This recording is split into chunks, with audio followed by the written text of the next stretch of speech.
14 years ago today, Kwaito singer Lebo Mathosa passed away in a car accident on the N3 highway in the East Rand. At the age of 14, Mathosa was discovered by music producer Don Laka, who put her in the group Boom Shaka. Now, as part of remembering the Kwaito legend, I'm now joined by another music legend, Oskido, who also worked very closely with the late Lebo Mathosa. Oskido, so lovely to chat to you this afternoon. Now, when you think of Lebo, what goes across your mind? What comes to mind for you?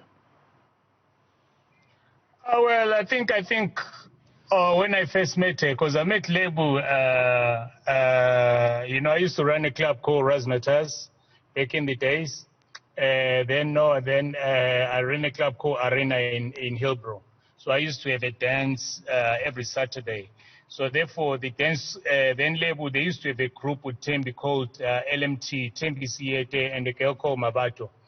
So therefore, those competitions which I was running, they used to win all those competitions, So therefore, after that, we developed a relationship. So wherever I was DJing, they would follow me to go and play. Until that time, I started Kalawa with Pradon. This is when, we started Boom Shaka, came in Pradon, say, here, I've got these girls who can dance. Because Junior, I didn't know actually Lebo can sing. Junior from Boom Shaka told me that, no, that girl who dances at the club. So therefore, that's when, took her to Pradon together with Christos when we started Kalawa. So this is how Lebo began her music career. So I remember her as a very energetic person who used to love dancing and also love singing. Exactly. Energetic, loved dancing, loved singing, loved laughter, loved life. But what would you say gave Lebo that it quality that almost made her into somebody that you could not notice? Well, she had that vibe. For example, when I used to DJ, going to all these varsities and all that, Lebo, they will come with me. But at the end of the day, you find now a big circle and everybody will be watching her. Her dance movements, when you see her moving on the floor, it wasn't planned, it wasn't routine. She would just move those body movements. And also when you work with her at the studio, she was just an amazing studio person. Remember, I started working with her early when no one noticed her. So therefore, even getting in the studio and not understanding the music, trying to understand what the bar is and all that. But, she's a quick learner. She was easy to learn, to understand what's happening. Her talent was just natural talent, unlike most of the people. Most of the people are musicians today. They've gone to school to study that. But Lebo learned everything, from the streets. Now, if somebody from the younger generation maybe doesn't know Lebo and they were not there during Lebo's time, who would you equate her with? Another artist, another singer, for example, that when you listen or you watch them, you think, that's that Lebo Mathosa quality. Who would that be for you? Well, at the moment, I won't. There isn't anyone who I can think of, you see, because Lebo was different. Lebo, she was a full package. Lebo, was able to write. So most of the singers, you find a person can sing only, but they can't write. And then she was able to sing. You find there are people who can't sing, but they are writers. She was able to dance. And then you find a person can sing, but she doesn't really have that thing. So therefore, I haven't really seen that anyone who I can equate at the moment. I've seen a lot of people trying to say, no, I think this is the new Lebo Mathosa, but I think none of them have reached that status. So at the moment, Lebo was a Lebo Mathosa, and there will never be another Lebo Mathosa. If you look at how South Africa is celebrating Lebo now, when she was alive, do you believe that she got the required respect, the required financial remuneration, that she was treated as she deserved to be treated as the young queen?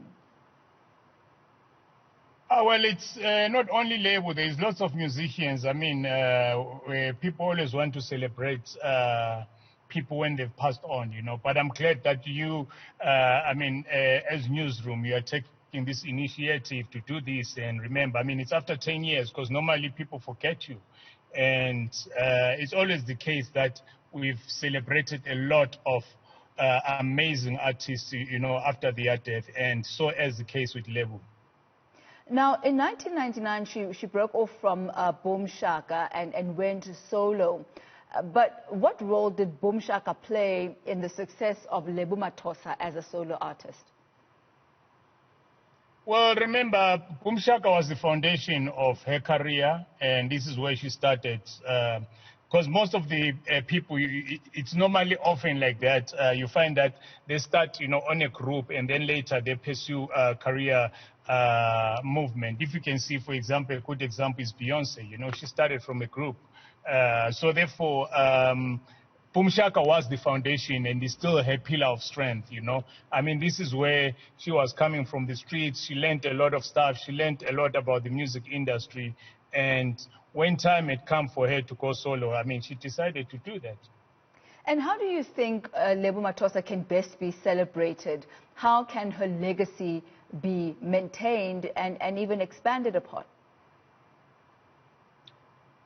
Well, I think that the problem is that there's been a lot of fake people doing all these Lebo things. I mean, we saw some disastrous things, people trying to do her story, while it's not talking to the people who found Lebo on the streets. You know, Boom Shaka were not even part of it. So therefore, the problem in this country is that people are always opportunists, running for things which they don't even know. Then they will try to tell a story of a person who they didn't meet on. So therefore, for me, for her to be celebrated, I want the true people who knew who Lebo was from when she began until, you know, she left this planet Earth, to be them who can tell the story of Lebo. Because right now a story was told, but none of the kids remember that, because most of it was fake. No one knew what was going on, because they never came in and say, hey, can we speak to you, Oskido? Can we speak to Tembisiete? Can we speak to Theo? Can we speak to Junior? Can we speak to Pradon Laka? Do you understand? They went to people who just came in and took the opportunity. The people didn't know who Lebo is. So for me to be celebrated, her story needs to be told properly without all these fake people. But Oskido, angithi yini labantu who knew her, yini who worked with her, nihlulwa yini? No. Angithi there is so many people. Remember, when the family or whoever gave the rights for the story to be told, you cannot go and fight those things, do you understand? You just have to leave it. I mean, there were agreements which were done, but we're not part of it. But it's not that we are thinking, but the story needs to be told properly by people who knew. But I can't go and do that, do you understand? While there's agreements, contracts which are signed long back. But I know the definite story about Lebo Mathosa. Tembisiete knows the actual story about Lebo. Theo can tell you the story. Junior Sokela can tell you. Don Laka can tell you the story about Lebo Mathosa. So as Christos. So you've outlined the reasons why you, as Oskido and the members of your squad, so to speak, who know or knew Lebo intimately, why it is that you couldn't go ahead and do any sort of movie about her. But when these rights... It's not a matter of movie. There's so many things which can be done, but when the time is right, remember that when a person passes on, there's the estate which is run. I think you have to understand that you cannot just jump into things and start writing life stories about other people. But other people can approach families and start having those rights. So we don't have the rights at the moment, unless the music which we did with her, we've got we own the rights of that. But we cannot just go in and start doing a story about whatever when we don't have the rights. When the rights are given to other people, those people are supposed to consult with those people who know what happened. Well, Oscar, we certainly do look forward to perhaps something coming out from your side as well when the legalities of that are sorted out. But we certainly do appreciate your coming on to Daytime Update this afternoon and just sharing your experience and your remembrance of Lebo Mathosa. Thanks so much, Oskido. Continue believing. Yeah, I've got a new album out. I've got a new single which I've just dropped today. It's called Keep the Faith. So wherever you are, you keep the faith. Check it out. Available on all socials. All right. Massive respect. Awesome. I see Keep the Faith, I believe, same WhatsApp group there. That's Oskido, who, as he's just saying, has just dropped the latest there and sharing his memories of Lebo Mathosa.